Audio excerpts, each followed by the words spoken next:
வாழ்க வையகம், வாழ்க வையகம், வாழ்க வளமுடன். வாழ்க வளமுடன். இப்போ நம்ம உணவு முறை பத்தி பார்ப்போம். நம்ம உடல் இந்த அளவுக்கு வளர்ந்திருக்கு அப்படின்னு சொன்னா நாம எடுத்துக்கொண்ட உணவு தான் அதற்கு முக்கிய காரணமா இருக்கு. ஒரு குழந்தை பிறக்கும் பொழுது ஒரு 3 கிலோ, ஆவரேஜ் 3 கிலோ, அது 2.25 3.25 வரையில மாறுபடுது அந்த வெயிட். அந்த அளவுக்கு ஒரு குழந்தை பிறக்குது. அதன் பிறகு அந்த குழந்தை பிறந்து ஒரு வருடத்துக்குள்ள ஒரு வருடம் வரை அந்த குழந்தை 10 கிலோ வரையில வளரணும். அப்போ அந்த வளர்ச்சி கொஞ்சம் வேகமா இருக்கும். குழந்தை பிறந்ததுல இருந்து ஒரு 2 வயது வரையில அந்த வளர்ச்சி வேகமா இருக்கும். அந்த முதல் வருடம் கொஞ்சம் அத உடல் வளர்ச்சி, அந்த உடம்பு வெயிட்டும் அதிகமா இருக்கும்.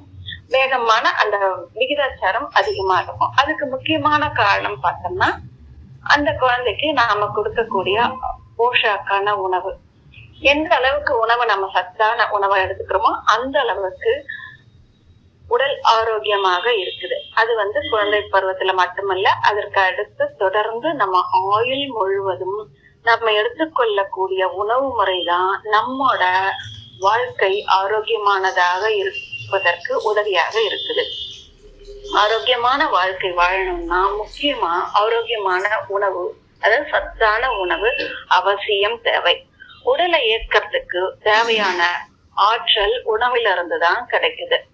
அந்த உணவு தான் உடல் உறுப்புகளையும் செல்களையும் சீராக இயக்குவதற்கும் ஆரோக்கியமா இருக்குவதற்கும் உதவியாக இருக்குது. ஓரளவுக்கு இப்போ என்ன சொல்றது, ஒரு பொருளாதாரத்துல ரொம்ப வீக்கர் செஷனா இருக்காங்கன்னு வச்சுக்கோங்க. ஒரு ரொம்ப இதுவா இருக்கவங்க, கிராமத்துல ரொம்ப வறுமை நிலையில இருக்கிறவங்க எல்லாம் பார்க்கும் பொழுது அங்க அந்த உணவு முறை, சத்தான உணவுன்றது அங்க அந்த அளவுக்கு கிடைக்குதா அப்படின்னா அது ஒரு கேள்விக்குறியாதான் இருக்குது. ஆனா இன்றைக்கு பார்த்தோம்னா அரசாங்கமே அந்த மகப்பேறு காலத்திலயும் பெண்களுக்கு உணவுகள், சத்தான உணவுகள் எல்லாம் கொடுக்குறாங்க. ஹாஸ்பிட்டல்ல அந்த எள்ளு உருண்டை, கடலை உருண்டை, அந்த மாதிரியானதை கொடுக்குறாங்க. அப்புறம் குழந்தைங்களுக்கும் தேவையான அதெல்லாம் கொடுத்துட்டு இருக்கிறாங்க. ஆனா இந்த மாதிரியான சத்து குறையும் பொழுது என்ன ஆகுது அப்படின்னா உடல் சோர்வு ஏற்படுது. முக்கியமாக தொற்று நோய் ஏற்படுறதுக்கு முக்கியமான காரணம் பார்த்தோம்னா நம்ம எடுத்துக்கொள்ளக்கூடிய உணவில் இருக்கக்கூடிய சத்து குறைபாடுதான். இப்போ நாம கொஞ்ச நாளைக்கு முன்னாடி இப்பவும் பார்த்தோம்னா திரும்பவும் அந்த ஒரு தொற்று பயம் அதிகமா இருக்குது. அந்த தொற்று பயம் அதிகமா இருக்கும்பொழுது உடல் ஆரோக்கியமா இருக்கவங்கள அது அந்த அளவுக்கு பாதிப்பு இல்லை. உடல் ஆரோக்கியம் மட்டுமல்ல, அந்த காலத்துல பயமும் அதிகமா இருந்தது. அந்த தொற்றின் மூலமா உடல் ஆரோக்கியமா இருக்கவங்க பாதி பேர் பயத்தினாலேயும் பெரிய இழப்பு ஏற்பட்டது. அப்போ மனதும் உறுதியா இருக்கும். உடல் ஆரோக்கியமா இருக்கும் பொழுது மனமும் ஆரோக்கியமா இருக்கும். மனம் ஆரோக்கியமா இருந்து உடல் ஆரோக்கியமா இல்லைன்னா ஆட்டோமேட்டிக்கா அது மன ஆரோக்கியத்தை பாதிக்குது. அதனால உடல் ஆரோக்கியம், மன ஆரோக்கியம் இரண்டுமே ஒன்றை ஒன்று சார்ந்து இருக்குது. அப்போ உடல் சோர்வு ஏற்படுது அப்படின்னும் பொழுது அப்போ ரத்த சோகை ஏற்படுது. ரத்த சோகை அப்படின்னா நமக்கு நல்லா ரத்த சோகை இருந்தா ஆட்டோமேட்டிக்கா உடல் சோர்வு ஏற்படும். அப்போ அந்த ரத்தத்தில் இருக்கக்கூடிய ரத்த சிவப்பு அணுக்களோட எண்ணிக்கை குறையுது. அந்த சிவப்பு அணுக்கள் தான் ஆக்சிஜனை உடல் அந்த ஹார்ட் பம்ப் பண்ற ஆக்சிஜனை உடல் ஃபுல்லா கொண்டு போறது. அப்போ அந்த ஆக்சிஜன் கொண்டு போற செயல்ல குறைபாடு ஏற்படும் பொழுது மூச்சு வாங்குறது ஏற்படும். அப்ப அதுக்கேற்ற மாதிரி ஹார்ட் அதிகமா வேலை செய்ய வேண்டி இருக்கிறது. ரத்தத்தை தூய்மைப்படுத்துவதற்கு கிட்னி வேகமா நிறைய வேலை செய்ய வேண்டி இருக்குது. அப்போ நம்ம உடல் உறுப்புகளோட வேலை அதிகமாகும் போது அதற்கேற்ற ஆரோக்கியமான உணவு கிடைக்காத போது அங்க அந்த குறைபாடு ஏற்பட்டு அதிகமான பிரச்சனையை சந்திக்க வேண்டியதா இருக்குது. இது தவிர்க்கிறதுக்கு உணவு முறை எப்படி இருக்கணும்னு பார்த்தோம்னா கண்டிப்பாக சரிவிகித உணவை எடுத்துக்கொள்ள வேண்டியது அவசியமாக இருக்கிறது. இதைத்தான் நம்ம சுவாமிஜி உணவு திட்டம்ன்ற பாடலையும் சொல்லி இருக்கிறாங்க. அந்த உணவு திட்டம் பாடல் நம்ம எல்லாருக்குமே நல்லா தெரிஞ்ச பாடல் தான் இல்லைங்களா? காலையிலே புஞ்சை தானியத்தால் ஆன கஞ்சி ஒன்று தேங்காயோடு எங்கும் வைக்கும், வேலை முடித்த பின்னர் பகல் சாப்பாடு விதவிதமான காய்கறிகளோடு அரிசி சாதம் அப்படின்னு சொல்றாங்க. மாலையிலே காய்கறிகள் கோதுமை மா கொண்டு தயாரித்த உணவு போதும் அப்படின்னு சொல்றாங்க. நைட்ல வந்து பாலை காய்ச்சி தனியா இனிப்பு சேர்த்து பருகிடலாம் அப்படின்னு சொல்றாங்க இல்லைங்களா. அப்போ புஞ்சை தானியம் அப்படின்னு சொல்லும் பொழுது நாம வந்து அந்த புஞ்சை அப்படின்னு சொல்லக்கூடியது என்னன்னா தண்ணீர் வந்து கம்மியாக இருக்கும் இருக்கக்கூடிய இடத்துல வளரக்கூடிய தானியங்கள். நம்ம வந்து இப்ப அந்த தானியங்கள்ல நம்ம என்ன சொல்றோம், சிறுதானியங்கள் அப்படின்னு சொல்றோம். இந்த திணை, ராகி, கேழ்வரகு ரெண்டு ஒண்ணுதான், ராகி, குதிரைவாளி, சாமை அப்படின்லாம் இருக்குது இல்லைங்களா. இதெல்லாம் வந்து அந்த மாதிரியான உணவுகள். அதைத்தான் வந்து சுவாமிஜி வந்து அந்த மாதிரி புஞ்சை தானியத்தை எடுக்கும் பொழுது அதுல வந்து ஆற்றல் நிறைய இருக்குது. அது வந்து தேங்காயோடு தான் எடுக்கிறாங்க. தேங்காயோடு இருக்கும் மிகச்சிறந்த உணவுன்னு பார்த்தோம்னா தேங்காய். அதனாலதான் பார்த்தோம்னா நம்ம பக்தி யோகத்திலும் வழிபாட்டு முறைகள்லயும் பார்த்தோம்னா காலையில வந்து எந்திரிச்சு உடல் தூய்மை பண்ணிக்கிட்டு கோவிலுக்கு போவாங்க. கோவில்ல போயிட்டு தேங்காய் அந்த வாழைப்பழம் வந்து அவ்வளவு மிகச்சிறந்த உணவு, முழுமையான உணவும் கூட. அப்போ தேங்காய் வந்து சாமிக்கு உடைச்சி அந்த தேங்காய் கோவில்லே உட்கார்ந்து தேங்காய் சாப்பிடறத நம்ம பார்த்திருக்கோம். அப்போ அந்த அளவுக்கு முழுமையான ஒரு சத்துள்ள உணவு. அது பிறகு அந்த மாதிரி எடுக்கும் பொழுது அதனாலதான் சுவாமிஜி அந்த தேங்காயோட சேர்த்து சாப்பிட சொல்றாங்க.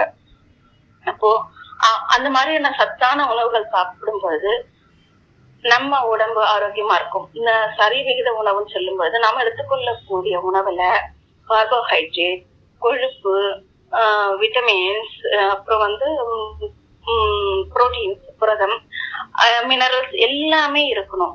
அது எல்லாமே சரி விகிதத்துல நமக்கு கிடைக்கக்கூடிய உணவா இருக்கும் பொழுதுதான் அது வந்து நமக்கு நல்ல இதுவா இருக்கும்.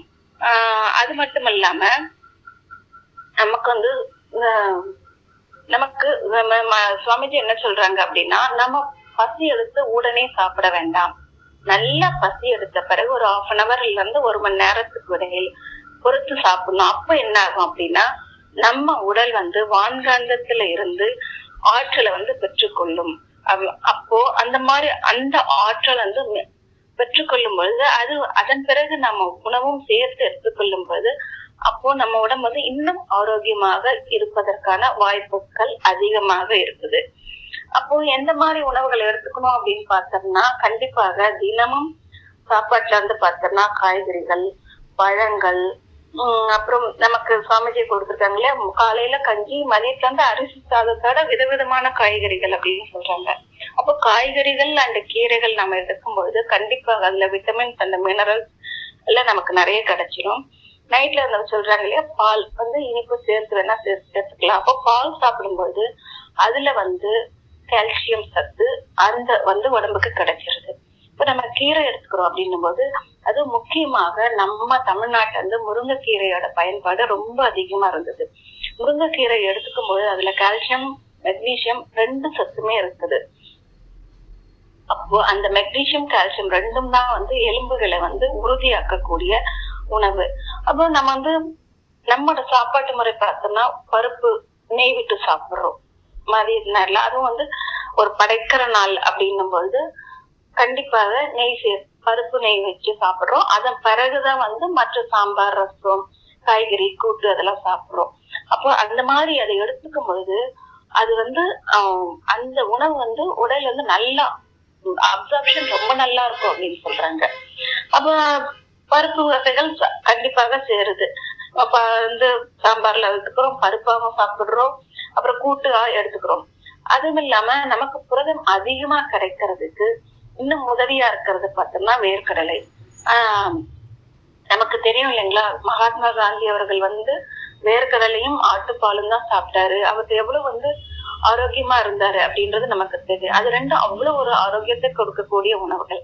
அப்போ வேர்க்கடலையை வந்து ஊற வச்சோ இல்ல வறுத்தோ சாப்பிடுறது அந்த அளவுக்கு வந்து அதுவும் ஊற வச்சு சாப்பிடும்போது இன்னும் வந்து பலன் அதிகமாக இருக்கிறது. வேர்க்கடலை, பாதாமும் புரோட்டீன் அதிகம் தான். ஆனா வந்து எளிய வகையில வந்து எளிய மக்கள் ஈஸியா கிடைக்கக்கூடியதுன்னு பார்க்கும்போது அது வந்து வேர்க்கடலை தான். அவ்வளவு ஒரு ஆரோக்கியமான உணவாக இருக்கிறது. அது மட்டும் இல்லாம நம்ம உணவு வகை நம்ம எப்படி எல்லாம் உணவை எடுத்துக்கிறோம் பார்த்தோம்னா உணவு வந்து அவிச்சு சாப்பிடுறோம், வறுத்து சாப்பிடுறோம், அப்புறம் சுட்டு சாப்பிடுறது, அப்புறம் வற்றலாக்கி சாப்பிடுறது, பொரிச்சு சாப்பிடுறது, இந்த மாதிரி நிறைய வகையில வந்து நம்ம வந்து உணவு எடுத்துக்கிறோம். அவிக்கிறது அப்படின்னும் போது இப்ப நம்ம வந்து சாம்பார் வைக்கிறோம் அப்படின்னா அதுல காய்கறிகள் எல்லாம் வேக வச்சு அவியல் அப்படின்னு ஒரு வந்து தனி வந்து அதுவும் வந்து கேரளால எல்லாம் பார்த்தோம்னா அவியல் வந்து ஸ்பெஷல். ஓணம் டைம்ல அவியல் இல்லாத வீடே இருக்காது. அப்புறம் வறுத்து சாப்பிடுறது நமக்கு நான் எல்லாமே தெரியும். நம்ம வந்து வற்றல் காய்கறிகள்லாம் வந்து அந்த காலத்துல பார்த்தோம்னா நிறைய வந்து காய்கறி வந்து அந்த ஒரு சீசன்ல நிறைய கிடைக்குது, சீப்பா கிடைக்குது அப்படின்னா வாங்கி அதை வந்து வற்றலை போடுவாங்க. கொத்தவரக்காய் வத்தல் இருக்கு, கத்திரிக்காய் வத்தல், அந்த மாதிரி எல்லாம் மாங்காய் வத்தல் அப்படிலாம் வற்றலாக்கி வச்சுட்டு அதுக்கப்புறம் எப்ப அந்த காய்கறிகள் வந்து கிடைக்காத நாட்களோ அந்த நாட்கள்ல இந்த வற்றலை வந்து பயன்படுத்தி இருக்காங்க. அப்புறம் சுட்டு சாப்பிடுறது அப்படின்றது வேர்க்கடலை கூட பார்த்தோம்னா நிலத்துல இருந்து பறிச்ச உடனே அந்த வேர்க்கடலையோட அந்த இலைப்பகுதி அந்த இருக்கைய மேல இருக்கக்கூடிய செடிகள் அதை கொஞ்சம் காய வச்சுட்டு அதையே நல்லா நெருப்பு மூட்டி இந்த வேர்க்கடலையே அதுல போட்டு சுட்டு சாப்பிடுவாங்க. அவ்வளவு ஒரு சுவையான ஒரு உணவு அது. அது மாதிரி அது பண்ணுவாங்க. அப்புறம் அப்பளம் கூட பார்த்தோம்னா நிறைய சுட்டு அப்பளம் அப்படின்றது, சுட்டு அப்பளமும் மிளகு ரசமும் ரொம்ப ஃபேமஸ் இல்லைங்களா? அந்த மாதிரி எல்லாம் அதெல்லாம் உடல் வந்து உடலுக்கு ஒரு சின்ன உபாதை இல்ல வயிறு பிரச்சனை இல்ல ஒரு ஜுரம் அப்படின்ற நேரத்துல நம்ம இந்த மாதிரியான உணவை எடுத்துக்கும் போது அது ஈஸியா டைஜஸ்ட் ஆகுது. அதன் பிறகு பார்த்தோம்னா பொரிச்சது அப்படின்னும் போது நமக்கு அது வந்து ரொம்ப கம்மியா தான் எடுத்துக்கணும். ஏன்னா எண்ணெயில முழுவதுமாக வறுத்து எடுக்கும்பொழுது அந்த உணவுல இருக்கக்கூடிய சத்துக்கள் பெரும்பாலும் வந்து நம்ம வீணாகிருது. அதனால பொரிச்ச உணவுகளை வந்து ரொம்ப கம்மியா எடுக்கணும். அதே வந்து நம்ம ஊற வச்சு முளை கட்டி எடுக்கக்கூடிய தானியங்கள் அந்த மாதிரி இருக்கும்போது அதுல வந்து முழுமையான சத்துக்கள் கிடைக்கும். அப்போ அந்த மாதிரியான உணவுகள் எடுக்கும்போது நம்ம உடலுக்கு நிறைய சத்து கிடைக்குது. அதுவும் இல்லாம அந்த காலத்துல பார்த்தோம்னா இந்த மாதிரியான உணவுகள் எல்லாம் அவங்க வந்து ஃபாலோ பண்ணாங்க. அதை வந்து இன்னைக்கு நம்ம வந்து ஃபாலோ பண்ணிட்டு தான் இருக்கோம். ஈவன் இது பார்த்தோம்னா சப்பாத்தி பண்றதே வந்து எண்ணெய் இல்லாம புல்கா ரொட்டி அப்படின்னு சொல்லிட்டு அந்த மாதிரி செஞ்சு அத கூட வந்து நிறைய காய்கறிகள் சுவாமிஜி சொல்றாங்களா நைட்ல கோதுமை மாவு கொண்டு தயாரித்த உணவு போதும். அப்போ அந்த கோதுமை மாவு கொண்டு தயாரிக்கிற உணவை இந்த மாதிரி எண்ணெய் இல்லாம அப்ப அதுக்கு கண்டிப்பாக நம்ம சைடிஷ் எடுக்கிறோம் அப்படின்னா அதுக்கு நிறைய காய்கறிகள் சேர்த்து எடுக்கிறோம். அப்ப காய்கறிகள் எடுக்கும் பொழுது அது வந்து அதுல ஃபைபர் கண்டென்ட் அதிகமாக இருக்கிறதால நமக்கு டைஜஷன் ப்ராப்ளமே வராது, ஈஸியா வந்து டைஜஸ்ட் ஆயிடுது. அதன் பிறகு பார்த்தோம்னா கரும்பு ஜூஸ் ரொம்ப அது வந்து அவ்வளவு ஒரு கரும்பு சாறு வந்து அவ்வளவு ஒரு என்ன சொல்றது சத்தான உணவு, ரொம்ப நல்ல உணவு அப்படின்னு சொல்றாங்க. ஈவன் கால்ல இருக்கக்கூடிய அந்த என்ன சொல்றது வெரிகோஸ் வெயின், அந்த வெரிகோஸ் வெயினை கூட வந்து கரும்பு ஜூஸ் ரெகுலரா எடுக்கும் பொழுது சரியாகுதுன்னு சொல்றாங்க. அந்த அளவுக்கு கரும்பு ஜூஸ் வந்து அவ்வளவு சிறந்த உணவு. அதையும் நம்ம அடிக்கடி எடுத்துக்கும் போது நம்மளோட ஆரோக்கியம் வந்து பாதுகாக்கப்படுகிறது. ஆரோக்கியத்தை நம்ம இல்லைனாலும் அதை நமக்கு வரவேற்று கொள்ள முடியும். அதற்கு பிறகு பார்த்தோம்னா இந்த மாதிரியான உணவுகளை நம்ம எடுத்துக்கொள்ளும் போது நமக்கு உணவு முறை இந்த மாதிரி இருந்தா நமக்கு நல்லதா இருக்குது.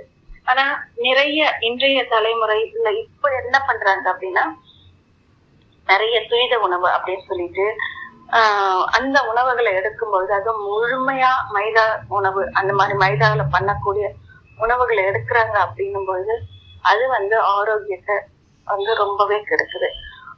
எந்த உணவு எடுத்தாலும் என்ன பண்ணணும் அப்படின்னா முழுமையாக நன்றாக மென்று அதனோட உமிழ்நீர் சேர்ற அளவுக்கு நல்லா மென்னு சாப்பிடும்போது அந்த உணவு வந்து நமக்கு பாதிப்பை தராது. துரித உணவுகளாவே இருக்கும். எப்பயோ ஒரு நேரம் வேணும்னா ஒரு ஆசைக்கு வந்து சாப்பிடலாம். ஆனா அப்படி சாப்பிடுறதா இருந்தாலும் அதையும் முழுமையாக நம்ம மென்று சாப்பிட வேணும். அப்படி சாப்பிடும் பொழுது அது வந்து அது அந்த அளவுக்கு பெரிய லெவல்ல அது வந்து பாதிப்பை கொடுக்காது. அப்போ நம்மளோட உணவு முறை எந்த அளவுக்கு நம்ம ஆரோக்கியமா வச்சுக்கிறோமோ அந்த அளவுக்கு நமக்கு உடல் ஆரோக்கியமும் கிடைக்கும். நமக்கு உணவுல இருந்து மட்டுமல்லாமல் காற்று, பூமியிலிருந்து வரக்கூடிய கதிரியக்கம், வான்கோள்கள்ல இருந்து வரக்கூடிய வான்காந்தம் மூலமாகவும் நம்ம உடல் ஆற்றலை எடுத்துக்கொள்கிறது.